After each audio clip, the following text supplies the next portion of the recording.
Ej, jo, dej za sekundo, no. Za sekundo nehi brskati po Instagramu, Facebooku, YouTubeu, pa verjetno še kje.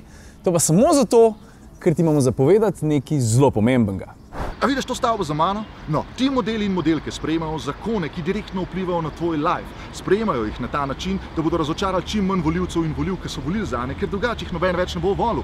Ampak, če ne greš na volitve, pol te ne morejo upoštevati. Ker zmeri manj mladih hodi na volišča, nas politiki zmeri manj upoštevajo. Politika lovi ravnovesje med interesi tistih, ki hodijo volit. Če ena stran pritisne, se mora druga stran temu prilagoditi. A veš, če hočeš imeti besedo pri tem, v kakšni državi bomo mi vsi skupaj živeli čez par let, je pol ni dosti, da zbiraš tiste followerje na Instagramu. Ne? Ni point v tem, da jih imaš več, kot recimo predsednik države. Ti moraš sodelovati pri odločanju. Ja, kako pa pol to narediš? Ja, stari, za začetek moraš iti volit. Uspeh ekipe je odvisen od tega, kako dober je vodja. Tudi ti imaš besedo pri tem, kdo bo vodil našo državo. Zato izkoristi svoj glas.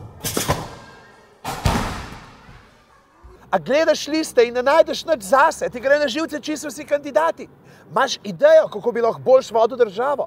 To je to, take se rab. Zber ljudi, ki razmišljate podobno in kandidirajte. Na srečo živimo v demokraciji, kjer lahko kandidira čisto vsak.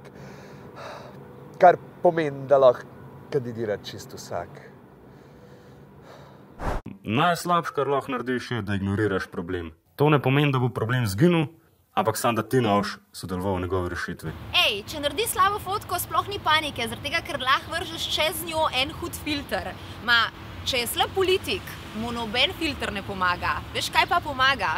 Če greš ti na volišče in ne glasuješ za njega. Tako da 5 volt.